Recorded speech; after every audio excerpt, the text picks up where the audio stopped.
तो guys guys guys Munsiyari से Dharchula series के 5वें और आखिरी अध्याय में आप सभी लोगों का बहुत बहुत स्वागत है।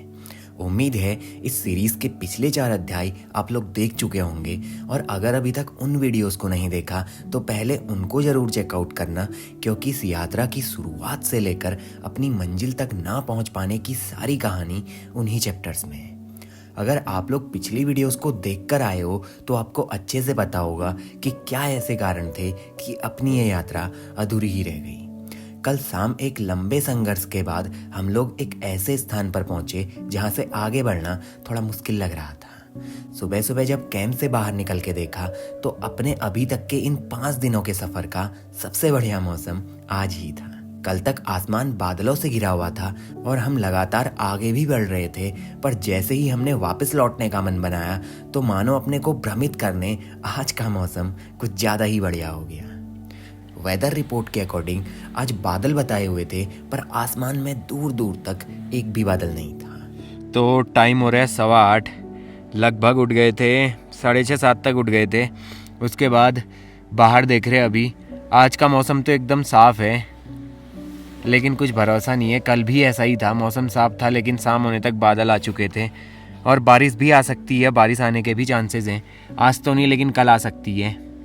तो आज का प्लान यहाँ से वापस लौटने के है और बर्फ़ बहुत ज़्यादा है, तो ऐसे बर्फ़ में जाना रिस्की भी है और फिर ऊपर से मौसम ख़राब हो गया तो फंसने के भी चांसेस हैं। छिपला केदार रेंज दिखाई दे रही है यहाँ से, नाजुरी कोट जो पूरी बर्फ़ से ढकी हुई है, फिटों में बर्फ़ है इस साइड तो पूरी।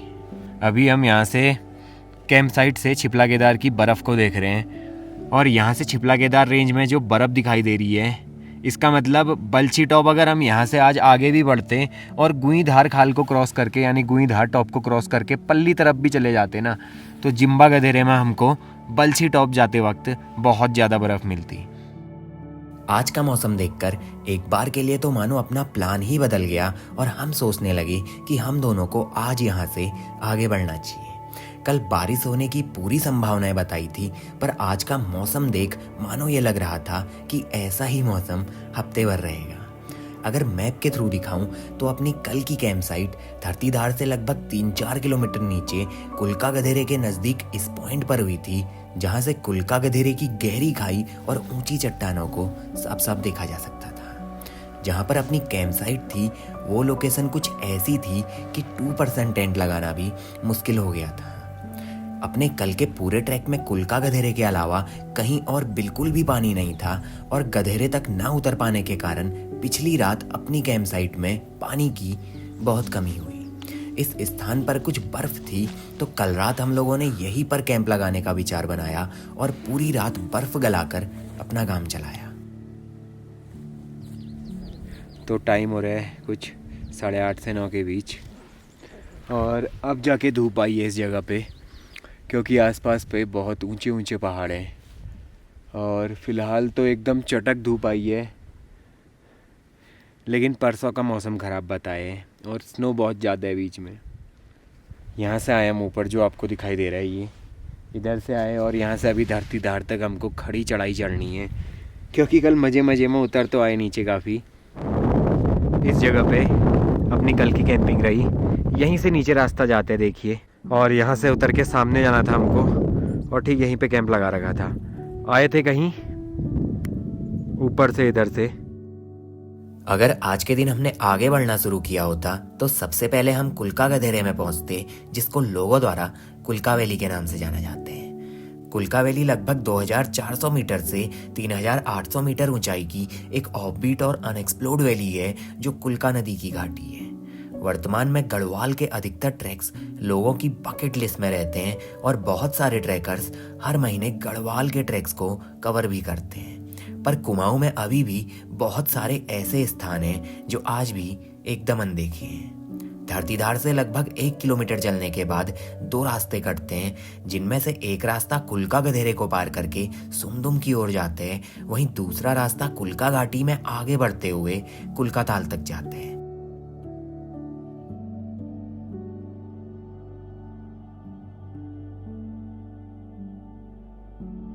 लगभग 4500 मीटर की ऊंचाई में पंचाचूली की दक्षिणी ढलान में एक ऐसा कुंड मौजूद है जहां अभी तक कम ही लोग जा पाए हैं। लोगों द्वारा उस कुंड को कुल्का ताल के नाम से जाना जाता है, जहां पहुंचने का कोई प्रॉपर रास्ता नहीं है। वर्तमान में कुल्का ताल तक पहुंचना संभव नहीं है, पर आने वाले कुछ महीनों में बहुत जल्द वापस इस ट्रैक को पूरा किया जाएगा और कुल्का ताल तक पहुंचने की भी कोशिश की जाएगी। कुल्का नदी कुल्का ताल के पास के एक ग्लेशियर से जन्म लेती है, जो कुछ आगे चलकर जिम्बा ग्लेशियर से निकलने वाली जिम्बा गाड़ में मिल जाती है। कुमाऊनी में हम लोगों द्वारा किसी छोटी नदी को गाड़ बोला जाता है, तो आगे वीडियो में जब भी गाड़ शब्द आते हैं तो उसका अर्थ छोटी नदी से है। तो इस जगह से सारा सामान पैक कर लिया है और वापस लौटने की तैयारी है। लेकिन आज का मौसम इतना बढ़िया हो रखा है, पता है जब से हम वापस लौटने का विचार मन में लेके आए हैं, दो ख्याल आ रहे हैं कि क्या पता मौसम सही रहे 2-4 दिन तो हम वापस लौट गए तो फिर ऐसा रहेगा कि पार कर सकते थे, पर रिस्क नहीं लिया हमने। लेकिन हो सकता है कि वापस लौट के सही कर रहे हो। समझ नहीं आ रहा यार कुछ क्या करना चाहिए क्या ना करें। कुल्का वैली के बाद धारचूला की तरफ आगे बढ़ते हुए जिम्बा वैली नाम की एक और वैली रास्ते में आती है, जहां से बल्शी टॉप नाम की एक रिज लाइन को चढ़कर ढलान में उतरते हुए सुमदुम गांव में पहुंचा जाते हैं। ये घाटी वाकई में बहुत सुंदर है, जहां 3500 मीटर की ऊंचाई में बहती जिम्बा गाड़ है और गाड़ के दोनों तरफ घास के लंबे लंबे मैदान देखे जा सकते हैं, जहां मई से लेकर अक्टूबर तक मुंस्यारी और धारचूला क्षेत्र के चरवाहे अपने जानवरों के साथ रुकते हैं। जिम्बा वैली से होकर जिम्बा गाड़ बहती है, जो घाटी के उत्तर में स्थित जिम्बा ग्लेशियर से जन्म लेती है और आगे चलकर फरवाकोट नाम के स्थान में पैना गाड़ में मिल जाती है। तो यहाँ पे रुके थे कल और जाना था अपने को सामने इधर, लेकिन बर्फ़ अभी भी काफ़ी है उस जगह पे। अभी का मौसम देख के तो लग रहा है कि हमको आगे बढ़ना चाहिए था। गलती कर रहे लौट के वाली बात, पर लौट के कभी भी गलती नहीं होती, गलती तो जाके होती। अगर हम आगे जाते फिर ज़रूर गलती होती वो अपनी, पर अभी भी ऐसा है कि ये ट्रैक पूरा नहीं हो पाया, वरना इसको पार करना था हमने। सच बताऊं तो आज का मौसम देख के लौटने का मन तो नहीं कर रहा, ऐसा मौसम हो रखा है आज। दूर दूर तक एक बादल नहीं है आसमान में, ये देखिए कहीं बादल नहीं दिखाई देगा आपको दूर दूर तक।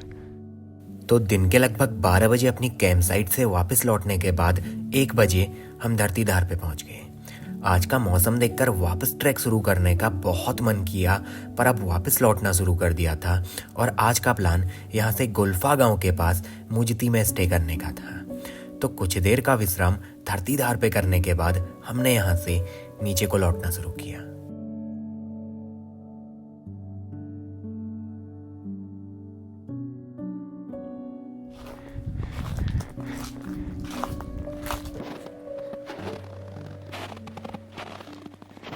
आप लोग बोलते हो चैनल में जल्दी जल्दी वीडियोस लेके आया करो, लेकिन सच बताओ तो वीडियोस चैनल में बनाना, शूट करना वीडियोस को, उसके बाद वापस आके बनाना बहुत टाइम लग जाता है। इसीलिए कभी कभार चैनल में वीडियो आने में टाइम लग जाता है।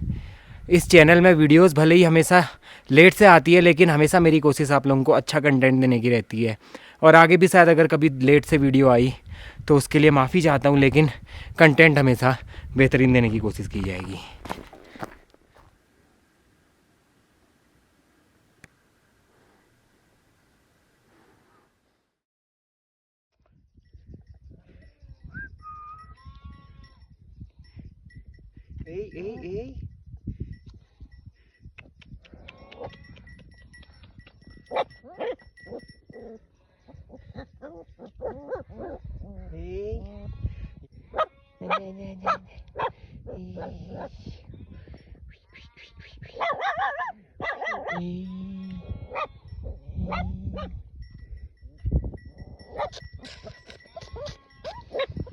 बाहर आने की कोशिश कर रहे हैं पूरी देखिए। एक पेड़ की जड़ में डाला है इनको दाजू ने बचाने के लिए, और यहाँ पे इनकी मम्मी बैठी है वही। तो यहाँ से नीचे आज का प्लान अम्मा के यहाँ पे रुकने का है और इस जगह पे आके दाजू की तलाश की जा रही है, क्योंकि लक्की भाई को जो कुत्ते हैं ना, भोटिया कुत्ते जो मैंने आपको दिखाए बच्चे, उनमें से एक लेना लक्की भाई को। जाने के दिन बात की थी, तो आज आने के वक्त वो दिखाई नहीं दे रहे कहीं, तो उन्हीं की तलाश की जा रही है। पीछे कहीं हिमालय दिखाई दे रहे हैं और यहाँ पे सुंदर सा स्थान है जहाँ पे चरवाहे लोग अपना अड्डा बना के रुके हैं। तो शाम के लगभग 4:30 बजे हम वापस से भेड़ बकरी वाले चरवाहों के छाने में पहुंचे, पर फिलहाल के लिए दाजू लोग अपने जानवरों को लेकर वापस नहीं लौटे थे। धीरे धीरे सूर्यास्त होना शुरू हुआ और ढलते सूरज की रोशनी में यहाँ मौजूद रहना ही बहुत सुकून दे रहा था। वैसे आज का प्लान यहाँ से लगभग 2 किलोमीटर नीचे अम्मा के घर पे रुकने का था, पर इस स्थान की सुंदरता को देख मानो यहीं अपना मन लग गया और अपना आज का प्लान यहीं रुकने का बन गया।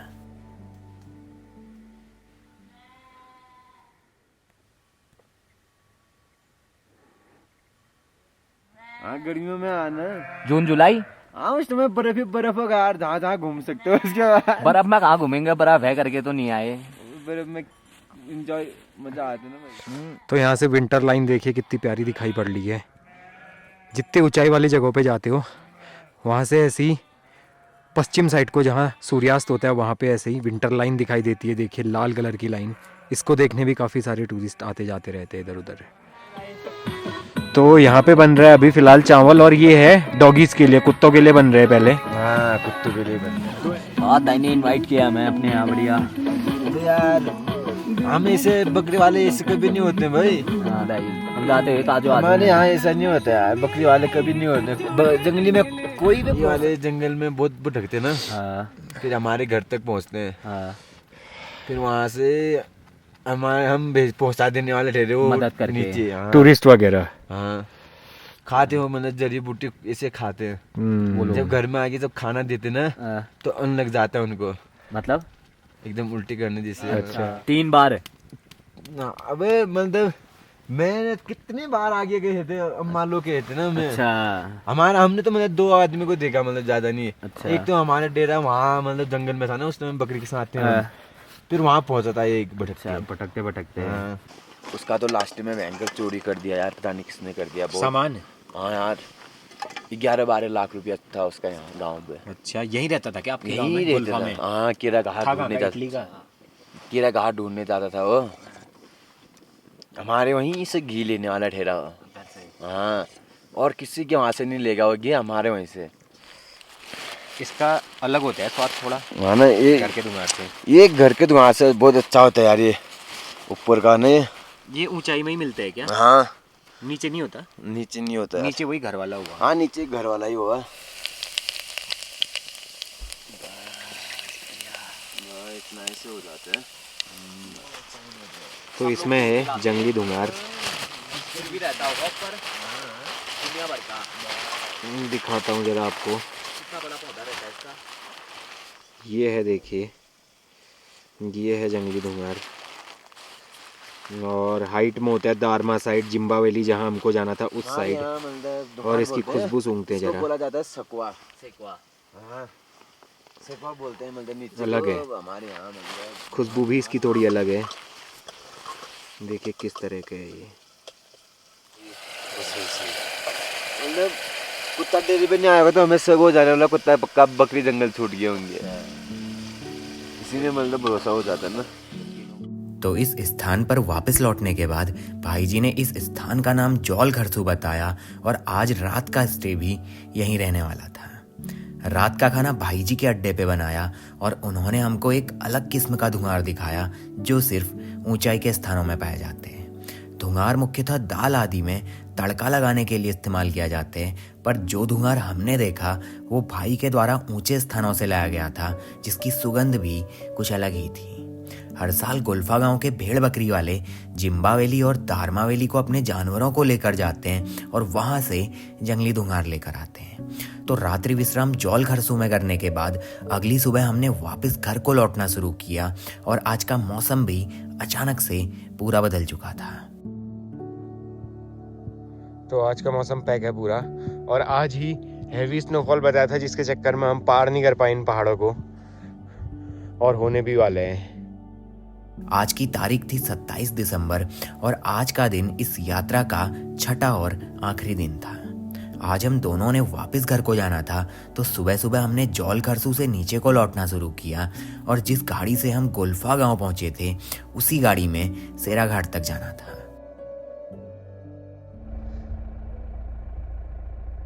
दर्शन प्राप्ति के लिए।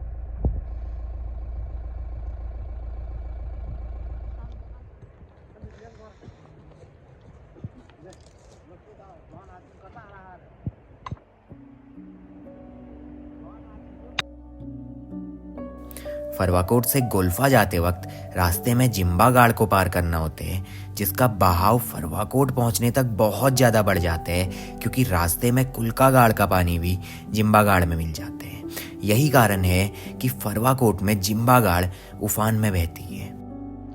इस जगह का नाम है फरवाकोट। यहाँ पे जो रोड आती है यहाँ से इस तरीके से घूम के यहाँ से कुछ ऐसे फिर जिगजैग होके ये पहाड़ के ऊपर कहीं गोल्फा है, और जो पैदल रास्ता है वो आप वहाँ से आओगे फरवाकोट तक। यहाँ से एक ट्रॉली भी पार जाती है कहीं से, या फिर एक रास्ता वहाँ से है। देखिए इस पहाड़ से ऐसे ऐसे ऐसे चढ़ के यहाँ से पूरा पैदल, इसके ऊपर एक और पहाड़ है, वहाँ है गोल्फा। तो सुबह के 7 बजे जौल खरसू से नीचे को निकलने के बाद 11 बजे हम सेरा घाट पहुंचे और कुछ देर सेरा घाट में रुककर चाय पी, और अंत का प्लान एक ऐसी लोकेशन को विजिट करने का बना जिसने इस अधूरी यात्रा को मानो पूरा कर दिया।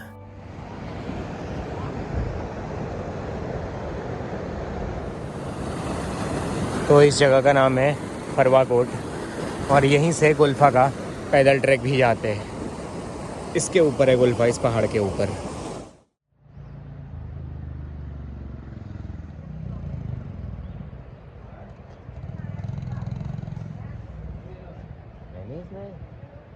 नहीं है, वही तो होना तो चाहिए यार थोड़ा बहुत।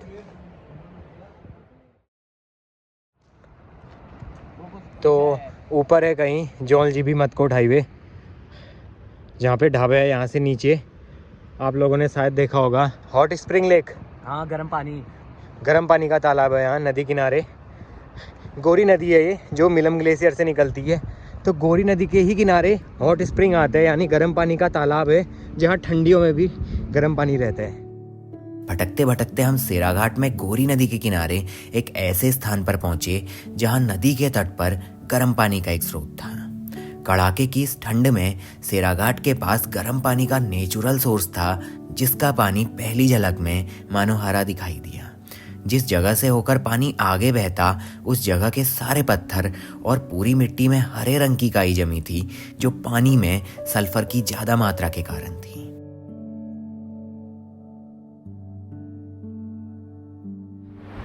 गर्म पानी का जो ये तालाब है गोरी नदी के किनारे, नेचुरल वाटर रिसोर्स है, पहाड़ के अंदर से निकलता हुआ। इस पानी में है सल्फ़र। जैसे काले नमक की गंध होती है, वैसी गंध इस पानी से भी आ रही है। बहुत ठंडी ठंडी हवाएं चल रही हैं, और इतनी बढ़िया लोकेशन ये है। लेकिन इस स्थान पे कचरा बहुत है। देखिए पीछे जितना आपको दिखाई दे रहा है पड़ा हुआ, सारा कचरा है ये।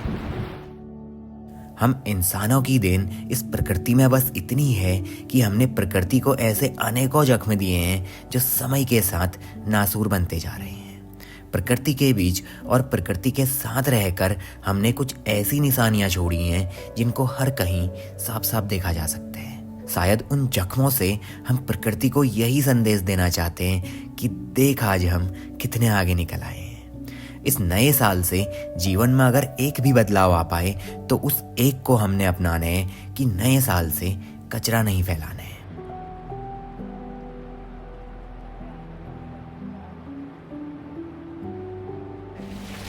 मजे आ रही है। फुल मजे, तुम भी आओ ना यार, मजे ही मजे हैं।